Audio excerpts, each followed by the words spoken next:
आज अगर आप पिछले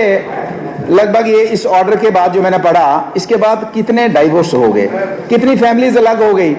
और सेपरेशन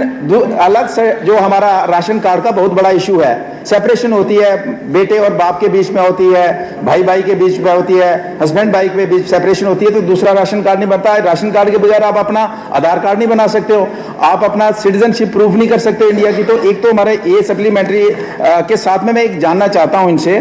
कि ये जो जब ये सारा डिजिटल हुआ, सारा ऑनलाइन किया गया, तो उस समय हमारे गांव के सीधे साधे लोगों को उन्होंने जिस कंप्यूटर वाले के पास गए, जिसके पास गए,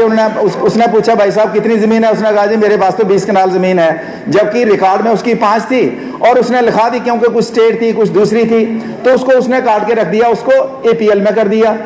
और अब वो लोग बेचारे जो डिजर्विंग हैं, ए भाई में डिजर्विंग है, अब कमेटी बनी है, गवर्नमेंट ने कमेटी बनाई है, लेकिन इतनी लंबी चौड़ी फॉर्मेलिटीज हैं, इतनी लंबी चौड़ी फॉर्मेलिटीज हैं। मैं मिनिस्टर साहब को कहना चाहूंगा कि इसमें थोड़ा सा इसके लिए जो जेन्युइन केसेस हैं, आज भी जो देखिए इसमें ए भाई में सबसे बड़ी दिक्कत क्या कि आपकी जो स्कीम है, बेटी की शादी पे आप सरकार उसको एक गरीब परिवार को देती है, जब उस कैटेगरी में नहीं है, वो डिजर्विंग है, उसका नाम उस ऑनलाइन के सिस्टम में गलती से कट गया, तो उसका जब उस कैटेगरी में नहीं आता है,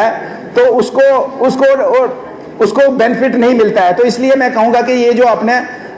जो फॉर्मेलिटीज रखी हैं, इसको थोड़ा ईज कीजिए, ताकि जो डिजर्विंग लोग हैं उनको इस AY कैटेगरी में लाया जाए, PHS कैटेगरी।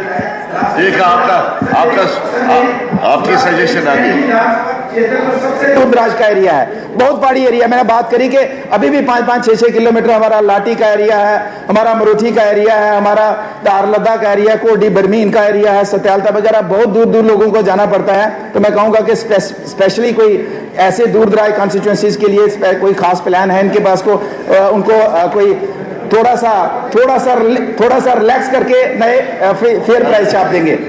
मैं एक और इसके साथ एक रिक्वेस्ट, इसको सप्लीमेंट्री कंसीडर नहीं करना, क्योंकि अभी ये 70 साल पुराना सिस्टम हो गया कि हम जवाब का सवाल देते हैं, मंत्री जवाब देते हैं। पहले जो आप बात कहेंगे ये सप्लीमेंट्री नहीं है, ये सप्लीमेंट्री नहीं है, ये सप्लीमेंट्री पूछो ना, आपको सप्लीमेंट्री नहीं, ये सिस्टम थोड़ा चेंज होना चाहिए। जबकि मुझे आ गया, इनको कोई नई बात मिनिस्टर ने कहनी, इनकी बात नहीं, ओवरऑल वो जवाब दें, इसको पढ़ने की जरूरत नहीं है, सिस्टम थोड़ा चेंज होना चाहिए। एनीवे सर, मैंने अपने सवाल में पूछा था कि नए जो है राशन फेयर प्राइस शॉप और सरकारी जो राशन डिपो है उसके खोलने को लेकर मैंने पूछा था। तो अभी पीछे से ही मेरे मेंबर्स कुछ स्लिप दे रहे हैं, जो डोडा से हैं, रामबन से हैं, किश्तवाड़ से हैं, बनी बसोली से हैं, तो कहते जनाब आज भी हमें 8-8, 10-10 किलोमीटर हमारे लोगों को राशन लेने के लिए जाना पड़ता है, और वो हमारा जंगल का एरिया, पहाड़ का एरिया है, जंगली जानवरों का डर है। तो एक तो मैंने ये पूछा था, दूसरा मैंने ये कहा था इनको कि ये जो नए जो है राशन कार्ड है, जो 2016 के बाद नए लोगों को ऐड नहीं किया है, तो इन्होंने अपने जवाब में कहा है कि जनाब हम ऐड कर रहे हैं, लेकिन 2016 से पहले का जिसका जन्म हुआ उसको ऐड कर रहे हैं। तो मैं सर एक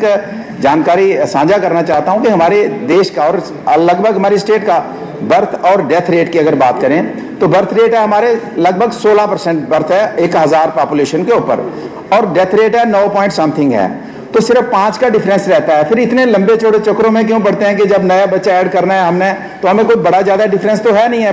सिर्फ 1000 में से 5 लोगों का फर्क पड़ता है डेथ और बर्थ के बीच में। फिर हमें 16 के बाद आज 25 हो गया, तो लगभग 9 साल हो गए कि 9 साल के बीच में जो भी बच्चा पैदा हुआ उसको आज हम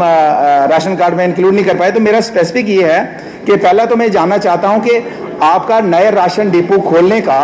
क्या प्लान है, क्योंकि मुझे ये मेरा तीसरा टर्म है सर, मैं पहले टर्म से सुन रहा हूं कि सरकार जल्द नए राशन डिपो खोलने जा रही है। कोई बात नहीं सर, हाँ, मैं मोदी सरकार का धन्यवाद करना चाहता हूं। आपको भी घर में फ्री राशन 80 करोड़ लोगों को राशन पहुंचा रही है, और आपके इलाके में भी राशन पहुंच रहा है। मैं मोदी, मेरा स्पेसिफिक ये है कि नए राशन डिपो खोलने का कोई टाइम बाउंड इनके पास कोई जवाब है कि 30 साल तक, 15 साल से नया जो फेयर प्राइस शॉप नहीं खुली है, और 30 वर्षों से सरकारी डिपो नहीं खुला है। तो मैं स्पेसिफिक जानना चाहता हूं कि क्या